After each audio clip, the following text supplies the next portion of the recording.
છે એના જીવનનો બહુ ઉપયોગી આશીર્વાદ છે. એવું ખબર છે કે તમને સંસ્કારી ભણેલી ગણેલી અને કયાગરી સાસુ મળે, મોટા મોટી ઉભેટ આ છે. મોટામાં મોટી ઉભેટ સાસુ છે બેટા, એટલે તમને જો સારી સાસુ મળે ને તો તમારો બેડો પાર થઈ જાય. એટલા માટે મેં તમને આશીર્વાદ આપ્યા છે. પણ યાદ રાખજો બેટા, એકલી સાસુ બેટ હોય છે એવું નહીં, વવરો ક્યાંક બેટ હોય છે. એટલે કહે છે ને કે બુરે को देखा मैं चला बुरा न मिली है कोई, भीतर से मैंने झांका तो मुझसे बुरा न कोई. કબીરે કહ્યું છે ને. તમને એક વાત કરું. એક વૈદ કાકા હતા, પોતાની દવાઓની બેગ લઈને નીકળ્યા હતા. રસ્તામાં એક માજી અને એમનો દીકરો સામે મળ્યા કે બેટા કાકાને પગે લાગો. પગે લાગ્યો અને પેડો આપ્યો. કે શનો આપ્યો બેન તમે પેડો? કે ભાઈને કે નોકરી મળી ગઈ અને ફલાણી ડિગ્રી મેળવી. કેમ? જોઈ રહ્યા કાકા તો. પછી બાને કહ્યું કે બા એને કે હગઈ બગઈની કોઈ લગ્નનું? એટલે કે ના હવે થશે. કે તો મારે એક મિત્રની બેબી છે, ભણેલી ગણેલી સંસ્કારી છે, જો તમે કહેતા હોય અને તમારા સમાજની છે તો વાત ચલાવો. કે તમે વાત કરો એમાં કોઈ ખોટું નહીં હોય, કે કશો વાંધો નહીં. તો વેદ કાકા તો ચાલતા ચાલતા 2 કિલોમીટર દૂર બીજું ગામ હતું, એના મિત્રના ત્યાં ગયા અને ત્યાં વાત કરી, ચા પાણી કર્યા. બેબી બેઠી હતી કે આ દીકરીને કે મારા ગામમાં તમે પરણાવો, તમારા સમાજનો એકના એક દીકરો છે, વિધવા બેન છે, અને મારા ગામમાં પરણાવો તો કંઈક મુશ્કેલી આવે, તકલીફ આવે તો હું મદદરૂપ થઈ શકું. એટલે કે વાત સાચી છે કે તમારા જો મિત્ર નથી આવતો, અતિ ઉત્તમ. આ લોકો જોવા આવ્યા, એકબીજાને અનુકૂળતા આવી ગઈ અને લગ્ન બી થઈ ગયા. 2-3 મહિના સારું ચાલ્યું, પણ પછી પાછું હાહુવાનું તું મેં ચાલુ થઈ ગયું. અને બધાને ખબર પડી. એટલે પેલી બૈરીએ 2 મહિના પછી એના પતિને કહ્યું, છોકરીએ, કે આપણે બાને મારે મેળ નહીં આવે, આપણે જુદું કરી નાખો. એટલે કે ના, મારી મા પહેલી, ત્યારે જવું તો 2 કિલોમીટર સ્કૂટર પર તને મૂકી જવું. મારી મા પહેલી રહેશે, જુવારું નહીં થાય. વળી પાછો બેન સમસમીને રહેવા માંડ્યો, પણ મેળ નહોતો આવતો. બધાને ખબર પડી ગઈ ખાહુઓનું ઝઘડા ચાલે છે. એક દિવસ એને યાદ આવ્યું કે વૈદ કાકાએ મારા પપ્પાનું વચન આપ્યું હતું કે કંઈક મુશ્કેલી આવે તો હું મદદરૂપ થઉં. તો વૈદ કાકાને ત્યાં જવું. આ તો સવારે ઉઠી વૈદ કાકાને ત્યાં પહોંચીને રોવા માંડી કે કેમ બેટા રડે છે? એટલે કે તમે મારા પપ્પાને કહ્યું હતું કે મારા ગામમાં પરણાવો તો હું કંઈક મદદરૂપ થઉં, કોઈ કામ મુશ્કેલી હોય તો. હા કે બોલું શું હતું? એટલે કે મારા સાસુને મારે કે મેળ આવતો નથી. ત્યાં મેં થોડું સાંભળ્યું તો હતું ચે કે ભાઈ તમારા છોકરી ઝઘડા થાય છે એવું. તો પણ કે શું કરીશું? કે જુદું લઈ લો, હું જમીને સમજણ પાડું. એટલે કે ના, એ તો માવડીઓ જુવારું લેવા ના પાડે છે. એટલે કે તો શું કરીશું? એટલે કે કાકા તમે વૈદ છો તો મારી હાહુ મરી જાય દવા ના આલો. એટલે કે બેટા પણ વાત સાચી છે, પણ તમારે ઝઘડા ચાલે છે, હું દવા આલું, પોસ્ટમોર્ટમ થાય તો આપણે 2 જેલમાં જઈએ કે ભાઈ દવા ચોથી લાઈન શું થયું, બધી પૂછપરછ થાય. પણ તું એક કામ કર કે શું, કે હું સ્લો પોઈઝન આપું. 6 મહિનામાં તારી હાહુ ધીરે ધીરે દવામાં તારે ખાવામાં ખવડાવી દેવાનું અને 6 મહિના પછી ત્યાં મરી જશે. અને ત્યાં સુધીમાં તારા મા દીકરીના સંબંધો કરી દેવાના.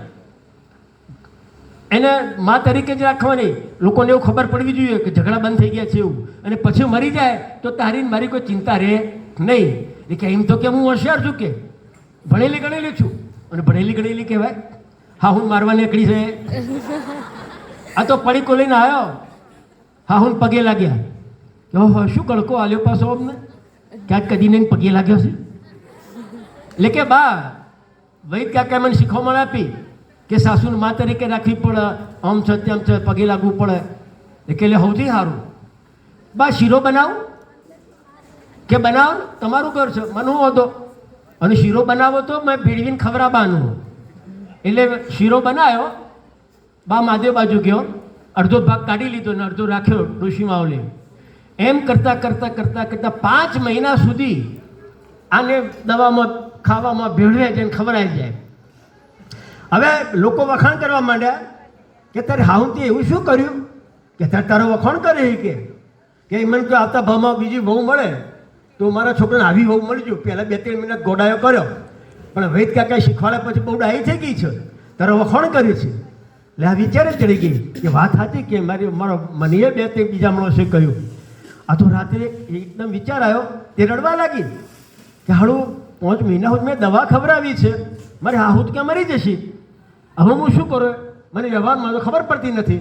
કાલે લગ્ન થશે, બાળક પ્રજા પેટ પડશે, તો વ્યવહાર કોણ કરશે? આ તો ગુણ કોણ સંભાળશે? ને રોવા માંડી. સવારે ઉઠી વળી પછી કાકાના પાસે પહોંચી રોવા માંડી કે કાકા કે શું થયું પાછું? એટલે કે મારા હાહુ તો ક્યાં મરી જશે. ક્યાં મરી જાય કે ધંધા કરે આપણે બેને એટલે, પણ કે માર મારવી નહીં. કે વળી પાછું ક્યું થયું? એટલે કે અમારે તો કે મા દીકરી તરીકે રાખે, અને મારે તો કે કોઈ ઝઘડો નથી, કશું જ નથી કે, અને મારે કે વ્યવહારમાં ખબર પડતી નથી. કાલ પેટ પ્રજા પડે અને લગ્ન થાય, બીજો થાય, હા ના તે એમ કોણ સંભાળે? એટલે કે મારે હાહુ જીવતી કરો એવી કોઈ દવા ના આપો, અને મારણની દવા ના આપો. તાર કે પાકું કર, મારવી છે જીવાડવી છે, નક્કી કર પહેલાં.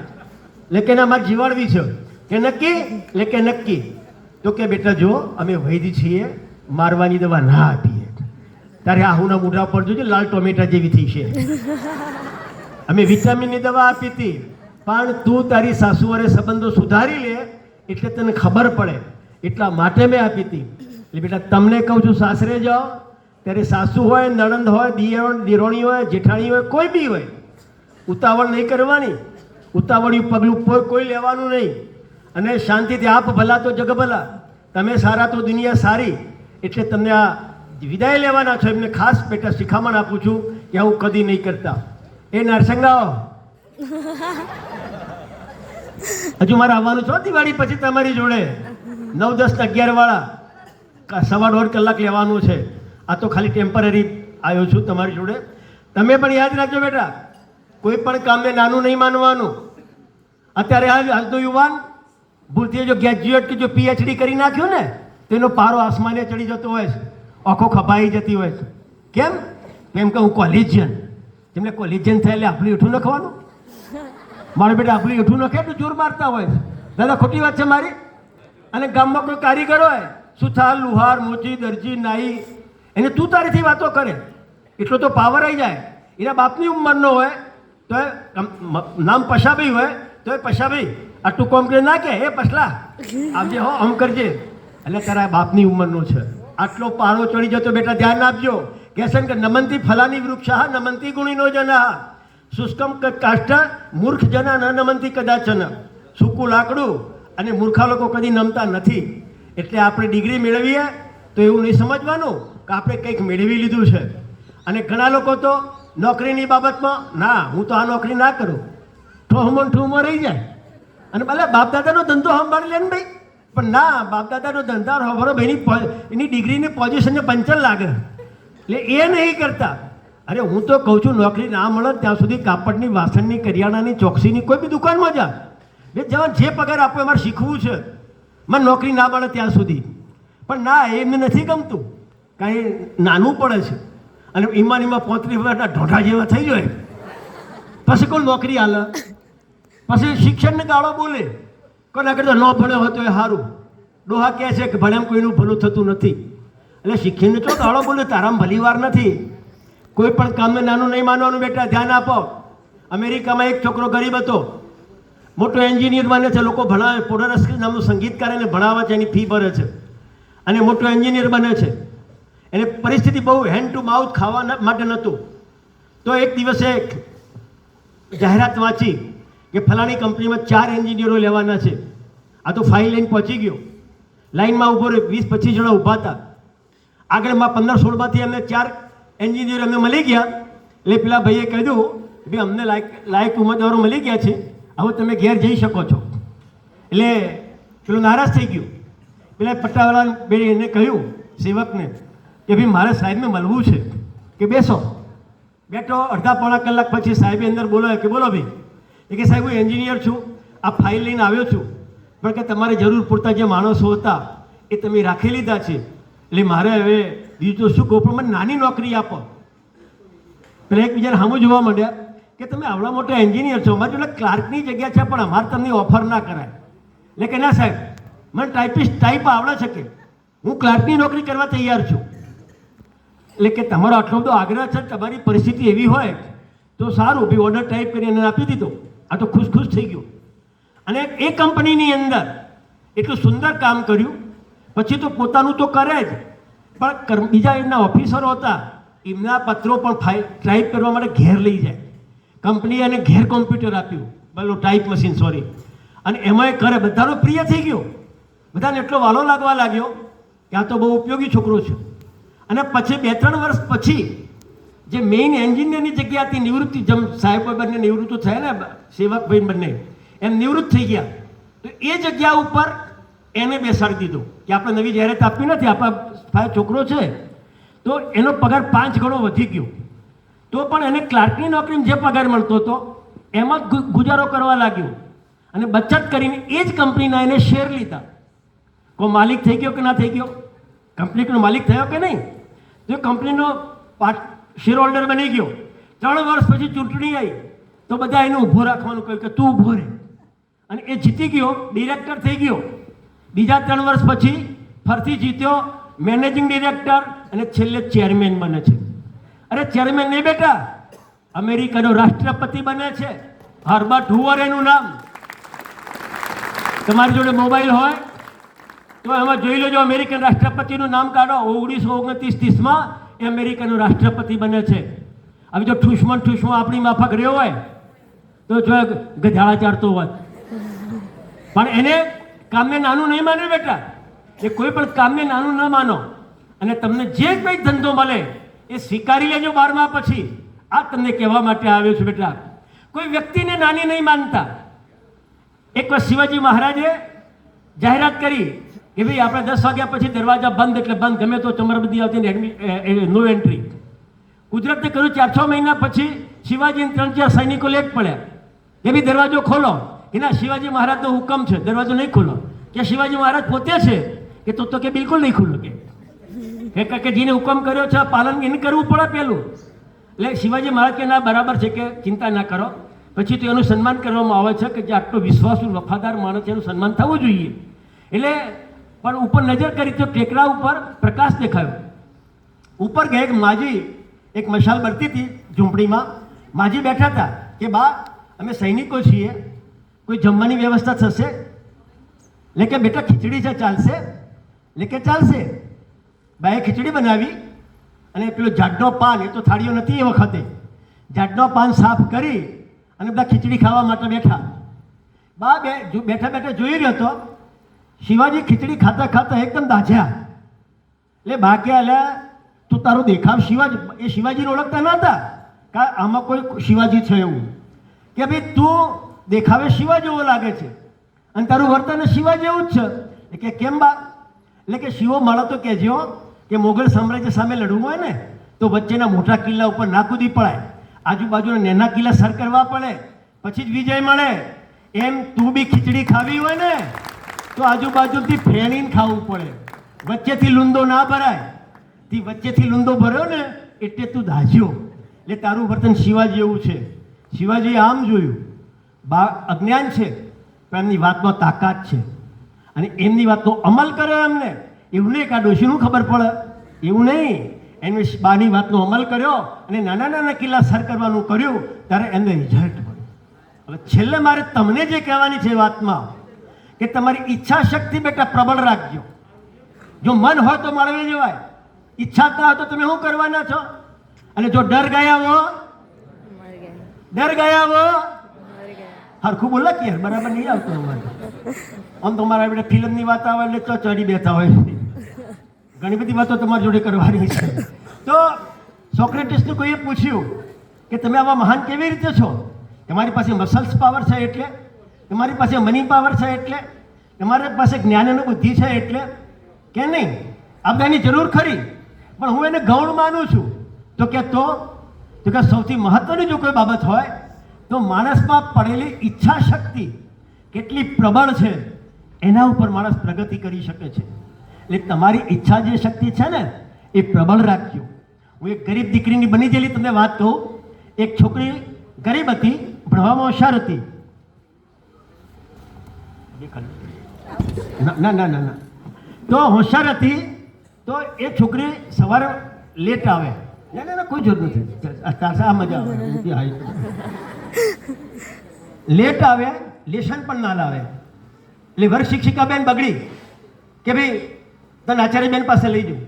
એટલે આચાર્ય બેન બહુ કડક હતા. શિક્ષકો પણ વાત કરતો વિચારતા હતા કે બેન મને આચાર્ય બેન તો કાઢી મૂકશે, મારે ભણવું છે કે મારે કંઈક બનવું છે.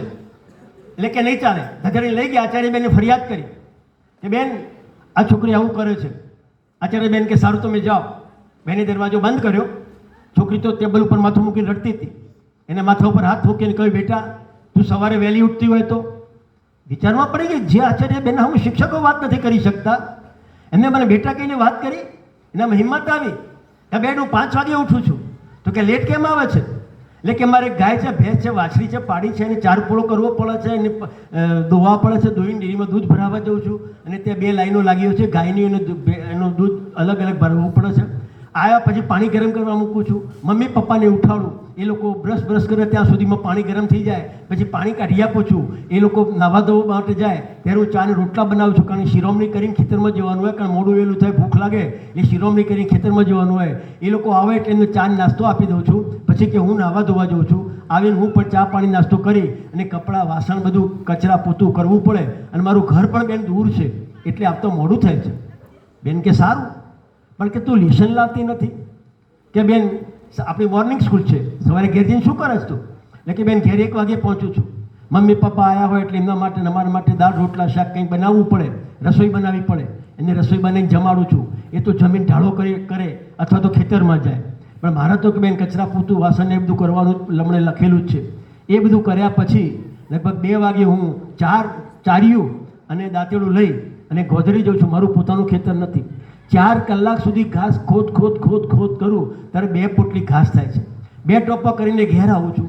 ગાય ભેંસોને એમને મારે પલવવાના, દૂધ દોવાનું, રાતનું દૂધ ભરી આપવાનું, આવીને પાછી રસોઈ બનાવવાની, વાસણ ઉટકવાના, બધું કરવાનું. એટલે કે બેન 4 વાગી જાય છે, 10 વાગી જાય છે, 10:30 થઈ જાય છે. અને થાકી પાકી કે બેન ઊંઘી જાઉં છું. ઊંઘી ના જાઉં તો મોર્નિંગ સ્કૂલ છે એટલે લેટ પડી જાઉં. એટલે વળી પાછા તમે મને બોલો. એટલે કે વંચાતું પણ નથી બેન, આ મારી પરિસ્થિતિ છે. કે તું તાર પપ્પાને વાત કર, તાર પપ્પા તાર મમ્મીને કે તને મદદ કરે. કે ના બેન એ મારા પપ્પા નથી, એ મારા ઓરમાન પપ્પા છે. કે તાર મમ્મીને વાત કર, તને મદદ કરે. કે ના એ મમ્મી પણ મારી નથી, એ પણ ઓરમાન છે. કે હું કેવી રીતે? તો કે પહેલાં મમ્મી મરી ગઈ તો પપ્પાએ નવા લગ્ન કરે જે તે હાલ મમ્મી છે તે. અને 2-3 વર્ષ પછી પપ્પા પણ દારૂના રવાડે તબદું લીવર ખલાસ થઈ ગયું તો પપ્પાએ મરી ગયા તો આ મમ્મીએ પાછા નવા લગ્ન કર્યા. એટલે હાલ મારી પાસે છે તે. વિચાર કરો બેટા, જેની મમ્મી ને પપ્પા બંને મરી ગયા છે છતાં એની ઈચ્છા કેટલી પ્રબળ છે ભણવા માટેની.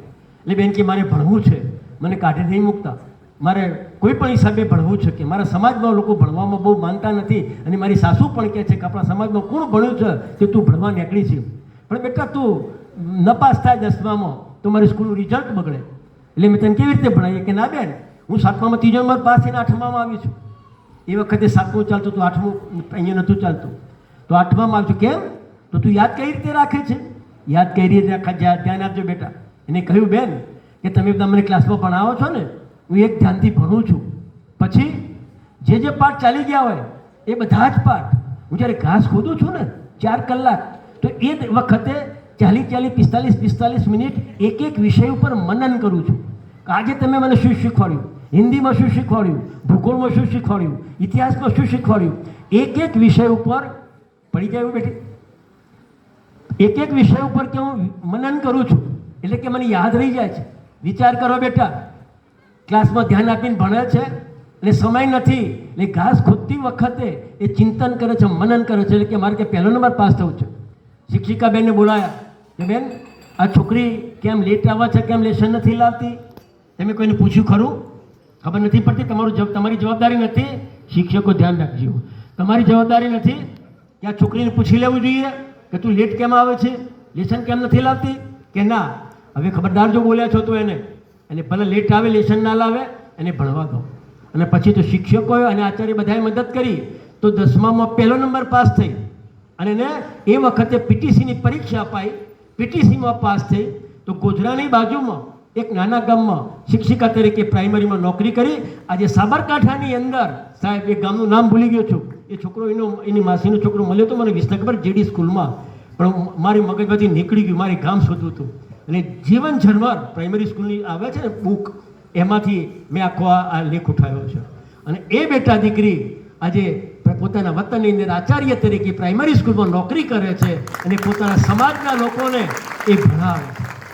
એટલે બેટા મારે પણ તમને કહેવું છે કે તમારી મહત્વાકાંક્ષા, તમારી ઈચ્છાઓ બહુ ઊંચી રાખજો કે મારે કંઈક બનવું જ છે અને તમે બનીને રહેશો.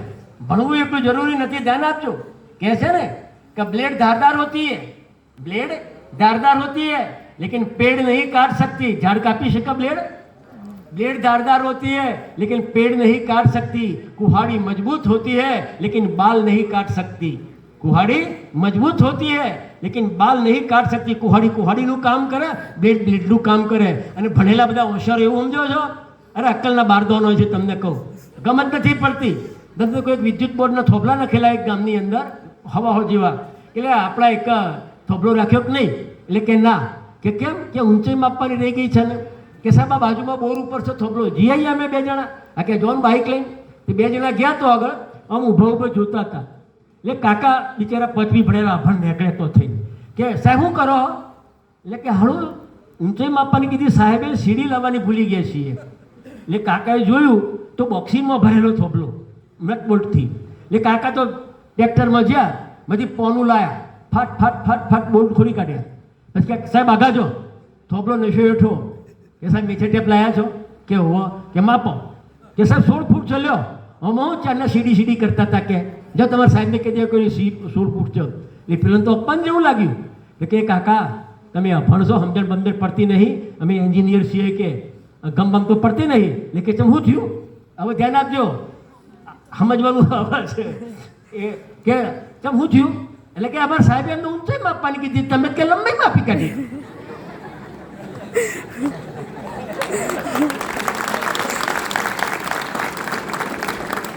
હોશિયાર કોણ બેમાંથી?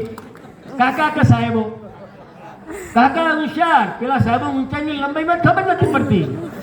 એટલે ઊંચાઈ કોઈક લંબાઈ કોઈ એક જ કહેવાય.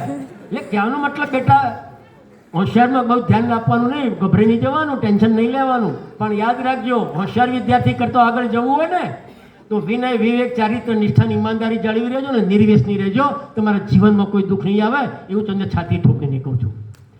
અહીંયા વડીલો બેઠા છે, મોટી સંખ્યામાં આવ્યા છે. મારે એમને ખાસ કહેવું છે, એ જો શ્રેષ્ઠમાં શ્રેષ્ઠ કોઈ દાન હોય, શ્રેષ્ઠમાં શ્રેષ્ઠ કોઈ ધન હોય તો એ વિદ્યા છે. પહેલાં અન્નદાનને આપણે માનતા હતા. અત્યારે લોકો ગામ જમાડે, ઉજવણો કરે, 12મો કરે. અમારા ચૌધરી સમાજવાળા ગોઠ કરે. અલા ભાઈ, ગોમ જમાડે કદી પૂન ના મળે. એ તો ઉકેળા મોટા કરવાની વાતો છે બધી. ખ્યાલ આવ્યો કે નહીં? હવે તો સંડાસ થઈ ગયો છે. પણ તમે હું મત રાખું, અન્નદાન છે એ. અરે અન્નદાન કરવું હોય ને તો તમારા ગામમાં 5, 10, 15 વિધવા બહેનો હોય કે જેને કોઈ કમાનાર નથી, એવી વ્યક્તિને તમે 2 મણ બાજરી કે 2 મણ ઘઉં આપી આવો ને, એને અન્નદાન કહેવાય. તો એ અંદરની ઓતરડી ઠરે અને અંતરના આશીર્વાદ આપે. બાકી ઘઉં જમાડવાથી પુણ્ય મળે? હા, તમારો છોકરો પૈણી જાય, કારણ કે ભાઈ રૂપિયાવાળા છે એવી ખબર પડે લોકોનું સમાજમાં. એટલે છોકરો પૈણી જાય પણ પુણ્ય ના મળે. ધ્યાન આપજો. અન્નદાનમ સમો નાસ્તિ વિદ્યાદાનમ તતઃ પર. અન્નના ક્ષણે કોઈ તૃપ્તિ આવે તો જીવન તો વિદ્યા. અન્ન એ માણસને ક્ષણિક તૃપ્તિ આપે છે, જ્યારે વિદ્યા એ માણસને આજીવન તૃપ્ત રાખતો હોય છે. એટલા માટે તમને કહું છું કે વિદ્યાદાન તમે કરો. હું બી અમને કહ્યું સાહેબે, હું બી મંદિરોમાં દાન નથી આપતો, રૂપિયો એ નહીં. અરે મંદિરમાં દર્શન નથી કરતો, લો ને તમને સ્પષ્ટ. તમે મને નાસ્તિક કહેશો. હું ભારતની યાત્રા કરીને આવ્યો છું. પેલા બોલું કરાવે ને તિરુપતિ બાલાજી, ત્યાં બી મેં મસ્તક નથી નમાયું.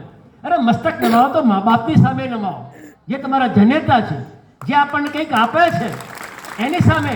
હમણાં જે વિડીયો ફરે છે, એક ભાઈ ગયા હતા તો કુંભના મેળા બાજુ હાલ જેલા જ છે. એમને ત્યાં પૂછ્યું કે તમારા મમ્મી પપ્પા? એટલે કે કેમ? એટલે કે મારે વાત કરવી છે. એટલે વાત કરી તો પૂછ્યું, બા તમે ક્યાં છો? એટલે કે અહીંયા અનાથ આશ્રમમાં મને મારા છોકરી મૂકી ગયો છે.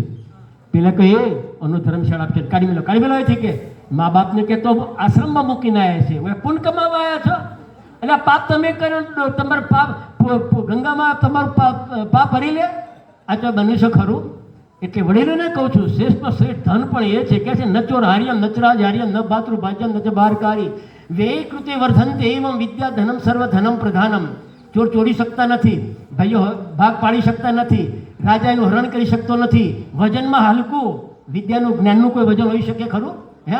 અને વાપરવાથી વધે એવી જો કોઈ ચીજ હોય ને તો એ વિદ્યા છે. એટલે વિદ્યાદાન કરો તમને. અને તમને ટ્રસ્ટીઓને કહું છું કે છે ને કે માગું માગું કરું નહીં મુझ તન કે કાજ, માગતા હું શરમાવું નહીં પરમારથ કે કાજ. ભીખ માગજો પણ બાળકોને એવા બનાવો. મેં જોયું, બહુ સુંદર વાતો છે. મેં મારી થેલીમાં મૂકી દીધી તમારી બુક કે મારા શિક્ષકોને અને મારા ટ્રસ્ટીઓને આ વાત કરવી છે. અમે તમે નહીં માનો, મેં 10 વર્ષ સુધી મારા વિદ્યાર્થીઓને 90% કરતાં વધારે માર્ક્સ લાવે અને 5 ગ્રામનો સોનાનો સિક્કો આપ્યો છે. આ સાલમાં 5 વિદ્યાર્થીઓ આવ્યા તો પણ અમે મેં 5 આજે પેપરમાં આવશે 2 દિવસમાં. એ અમે પણ કરીએ છીએ. તમને જે મળે છે એવું અમે ત્યાં કરીએ છીએ. હું ત્યાં પ્રેસિડેન્ટમાં છું, મારી સ્કૂલનો પ્રમુખ છું, એટલે એ પણ કરીએ છીએ. એટલે શ્રેષ્ઠમાં શ્રેષ્ઠ ધન વિદ્યા છે. એટલે વડીલો તમને કહું છું કે મંદિરોની જરૂર નથી. હવે કેટલા મંદિર, હવે જો આરતી કરવા માટે ઘંટ કોઈ વગાડવા નહીં હોતું. સાચું બોલો, તમારા ગામમાં 5-6 મંદિર હોય, કયો આરતી વખત ઘંટ વગાડવા જ્યો? કોઈ નહીં. અને છતાં આપણે મંદિર, અને મંદિરમાં દાન આપવા વાળા એ તો સુરત ને બરોડા ને બેંગ્લોર ને ફોરેન રહેતા હોય, 2-5 વર્ષે એક વખત આવે દર્શન કરવા માટે. અને કર્યું તો કર્યું, ને કીધું કોમ પતે વળી બારોબાર નીકળીએ જ હોય. એટલે મંદિરોનું એટલું બધું મહત્વ નથી જે આ મંદિર વિદ્યા મંદિરોની જરૂરિયાત છે. અને કહું, તમારી પાસે જ્યાં સુધી સત્તા છે ત્યાં સુધી વાપરજો, નહીં તો પછી છોકરા જો એવા પાક્યા ને ધનોત પનોત નીકળી જશે ને પછી કોઈ તમે કશું નહીં કરી શકો. અમારે એક વડીલ હતા, 2 માધુભાઈ જેઠોભાઈ બહુ કમાણ્યા. એટલે કે માધા જો આ મિલકત આપણી, જો માધા આ મિલકત આપણી બતાવે. હવે ઉંમર થઈ, વહીવટ છોકરો ફાઈ જતો રહ્યો, ફના ફાતિયા બધું થઈ ગયું. અને શિયાળામાં તડકા બેઠા હતા એટલે તોથી નીકળ્યા માધુભાઈ. એટલે માધુભાઈ કે જેઠાભાઈ, પેલા કે હા બેસ માધા, શું કે હવે કે આપણી મિલકત કેટલી? એટલે કે હવે હું તને મિલકત કહું, બેહવા માટે નેની ખાટલી, પાથર ઉપર ગોદડી ફાટલી, ફાયા દવાની બાટલી, પીવા નેની પોણીની માટલી, આપણી મિલકત આટલી. એટલે આપણી એ દશા ના થાય. એટલા માટે તમને કહું છું કે મહેરબાની કરીને તમારી પાસે સત્તા છે ત્યાં સુધી વિદ્યા દાન કરો, આરોગ્યમાં દાન કરો. હોસ્પિટલ હોય, આપણે કોઈને મદદ કર, કોઈ મંદિર માટે આવે ને તો ઉલડીને પૈસા આલીએ છીએ. ચમ કે માતાજી કે હનુમાન દાદા આપણું સારું કરી દે. કોઈ ઢેખાડાએ ન કરે, ખબર હે કે ચોથી પૈસા લાવ્યો છે, એમ તો ખબર હે કે ને કે આ પૈસા તો ના દઈએ. એટલે એ કદી તમારું ઠેકાણું નહીં પાડે. પણ અહીંયા આપશો તો આ વિદ્યાર્થી આવે. આપણે એવું વિચાર છીએ કે હું એ વિદ્યાર્થીને ભણવા માટે મદદ કરીશ તો મારું શું થશે? પણ એવું નથી વિચારતા કે એને મદદ નહીં કરું તો એનું શું થશે, એની વિચાર કરો તમે. હવે છેલ્લે એક વાત કરી દઉં મારી, કે અમેરિકામાં એક વિદ્યાર્થી ગરીબ હતો, ભણવામાં હોશિયાર હતો, 12મા સુધી ભણ્યો સરકારના પેલા પ્રમાણે. પણ પછી એને મિત્રોને કહી દીધું, મારે ભણવું નથી કે મારી પરિસ્થિતિ નથી. એટલે કે ના, તું તો ટોપર છે બધામાં, તારે ભણવું પડશે. એટલે પેલો ફાળો કરીએ, અમે ફાળો કર્યો. $400 ફી હતી, $150 ફાળો ભેગો થયો. હવે 250 લાવવા ક્યાંથી? એક વિદ્યાર્થી કે આપણે ચેરિટી શો કરીએ, જેવા આપણા મહેશ નરેશ કલાકારો છે ને, એમ પોલેન્ડમાં પોડરસ્કી કરીને સંગીતકાર હતો, કે આપણે એની પેલી કરીએ સંગીતની પાર્ટી. એટલે કે આપણે આટલા બધા વિદ્યાર્થીઓ છીએ, ટિકિટો બુક થઈ જશે. આ તો ઉપડ્યા ત્યાં. એટલે કે સાહેબ કે મારી $2000 ફી છે. એટલે કે સાહેબ $100 તમને આપીએ છીએ, $1900 તમને સ્થળ ઉપર આપી દઈશું. પણ કે જો ભાઈ મારે ત્યાં $1 ઓછો હશે તો પાર્ટી નહીં કરું. એટલે કે હા હા, આ તો આવી ગયા. ₹50 વધ્યા તો બધી ટિકિટો છપાઈ, થિયેટરવાળાને કીધું ભાઈ અમારે આ તારીખે જોઈએ છે. ટિકિટોમાંથી બુકિંગ આવ્યું તો થિયેટરે ભાડે રાખ્યું એના દાડા. પછી છેલ્લા દિવસે સરવાળો માર્યો તો $400 બચાવવાની જગ્યાએ $400 ખૂટ્યા. આ તો ટેન્શનમાં આવી ગયા. આ તો કે ગેટી ચરવા જઈએ તે રૂમ મેલી નહીં એવું થયું. એટલે શું કરવું? પેલી કંપની આવી ગઈ. એટલે 2-4 જણા ગયા કે સાહેબ આ $100 રોકડા તમને આપેલા છે, આ $1500 રોકડા આપીએ છીએ અને આ $200 અમે તમને ચેક આપીએ છીએ. એટલે તમારા હા $400 તમે વટાવી લેજો. કે ના ભાઈ મારે તો પૂરા પૈસા જોઈએ, મેં તમને કહ્યું નહોતું. પછી એને હાથથી પેલા છોકરાને બોલાવ્યો કે સાહેબ આ ટોપર વિદ્યાર્થી છે, ગરીબ છે, એની પરિસ્થિતિ આવી હતી, ફી નહોતી, એટલે અમે બધા ભેગા થઈ અને આ તમારો ચેરિટી શો રાખ્યો છે. જો નહીં પ્રોગ્રામ કરો સાહેબ તો એ તો આપઘાત કરીને મરી જશે અને અમારે તો જીવન ગોમમાં મોઢું દેખાડવાનું નહીં રહે. એટલે ભણવાની વાત સાંભળી તે છોકરાની સામે જોયું અને જેના પાસે ડોલર હતા કે લાવ, એટલે $1500 હાથમાં લીધા, ચેક લીધો, ચેક ફાડી નાખ્યો અને $1500માંથી $400 પાછા આપ્યા કે જાઓ આ છોકરાની ફી ભરી કાઢો તમે, એટલે ભણવાનું કરો, હું આટલા રૂપિયાની અંદર મારો પ્રોગ્રામ કરીશ, મારા ભવિષ્યમાં પણ આ $400 જોઈતા નથી. ત્યાં ખુશ થઈ ગયા. એ છોકરો ભણ્યો. મેં તમને હાલ જે એન્જિનિયરની વાત કરી ને એ જ એન્જિનિયરની વાત કરી રહ્યો છું. અને એ ભણી ગણીને અમેરિકાનો રાષ્ટ્રપતિ બન્યો અને પાછળથી પુરવઠા મંત્રી બને છે. અને આ પોડરસ્કી પોલેન્ડ ખતમ થઈ જાય છે યુદ્ધમાં, અનાજ નહોતું તો અનાજ માટે તાર કરે છે, તો સવાયું અનાજ મોકલ્યું. આમ તો 20-25% ઓછું આવે પણ એને સવાયું અનાજ મોકલ્યું. ત્યારે બીજો તાર કર્યો કે તમારું સ્થળ અને સમય આપો અમને, અમારે તમારો આભાર માનવા માટે આવવું છે. એટલે કે હું મારી ચામડીના જોડા બનાવીને તમને પહેરાવું ને તો બી ઓછા પડે. હું નુગરો છું કે હું ભણ્યા પછી તમને મળવા આવી શક્યો નથી, મારે તમને આજે જ મળવા માટે આવવું છે. તમે સ્થળ અને સમય આપો. હું એ વિદ્યાર્થી છું જેની ફલાણા સિનેમાની અંદર, થિયેટરની અંદર તમે પ્રોગ્રામ કર્યો હતો અને મારી $400 ફી તમે મને પાછી આપીને મને ભણાવ્યો છે. એ આ હર્બર્ટ હૂવર હું છું. વિચાર કરો તમે, એક $400 ફી ભરી કાઢી, એમાં તો પેલો અમેરિકાનો રાષ્ટ્રપતિ બને છે અને પાણીનો પેલા પુરવઠા મંત્રી બને છે. એટલે વિદ્યા એ શ્રેષ્ઠ દાન છે. એને મેં તમને 2 કામ આપ્યા, એક કામ નાનું ન માનો એ વાત કરી અને આ વાત કરું છું. અહીંયા તમે મને લગભગ અડધા-પોણા કલાકથી સહન કરી રહ્યા છો, મને વેઠી રહ્યા છો. અને પેલા એક છોકરાને મેં પૂછ્યું, બેટા શું બને? એટલે કે બિઝનેસમેન, વેપાર કરવો જોઈએ. ચો જોઈ ઊભો થા, જતો રે. હે આખા કેમ બેટા? મને જોક્સ યાદ આવ્યા દોસ્તોને. ઉભો રે કહું. 4-5 મિત્રો હેસકા ઉપર એકતા હતા ને સિંગ ખાતા હતા. તેઓનો જે હોશિયાર છોકરો નીકળ્યો કે હા સિંગ ખાવા, કે ના યાર મારે ભણવા જવું છે. એટલે પેલો કે હવે ભણીને શું કરે? એટલે કે હું યાર ભણીએ તો કોઈ ખારી નોકરી મળે. પછી કે શું કરે? કે નોકરી મળે તો કે છોકરી મળે. કે પછી શું કરે? અરે કે પછી કે લગ્ન કરીએ અને પછી કે બાળકો થાય તો એને ભણાવવાનો ગણાવવાનો બધું કરવું પડે. હા પછી કે બાળકો ભણીને તૈયાર થઈ જાય એટલે નોકરી માટે પ્રયત્ન કરવો પડે. કે પછી કે નોકરી વળગી જાય એટલે આપણે ઉંમરલાયક થઈ જઈએ અને ઉંમરલાયક થઈ જઈએ એટલે પછી આપણે આરામથી તમારી માફક સિંગ ખાવાની, બેઠા બેઠા ને હેચકે હેકવાનું. એટલે સિંગ ખાવા માટે આટલું બધું કરવાનું? એના કરતો હાલ આવી જાય ને સિંગ ખાવા. અને તું એ બિઝનેસ કરવા માટે આટલું બધું કરવાનું યાર? થોડો બોલો હારી જો તાર બિઝનેસમાં નહીં જવા લ્યા. મારી વાત સાંભળ, હું તપાસ કર્યો હો. તું સારી પેલી મેળવ, આટલું તો તારા માર્ક્સ આવી એને ફેલ જવા દેવાય. તાર પપ્પા આવ્યા હોય કરે? તાર પપ્પા પર શું કહેશે ખબર? બગાડી સાઈન તારા મમ્મીને એમને મેન નહીં આવે ને એટલે કે 20% મારા ધંધા ઉપર બેહીને તું મોટું થયું હોય તે કોઈ નહીં કર્યું. એના કરતાં તારું જુદું કર અને ડૉક્ટર કે જે તારે જે ડૉક્ટર તો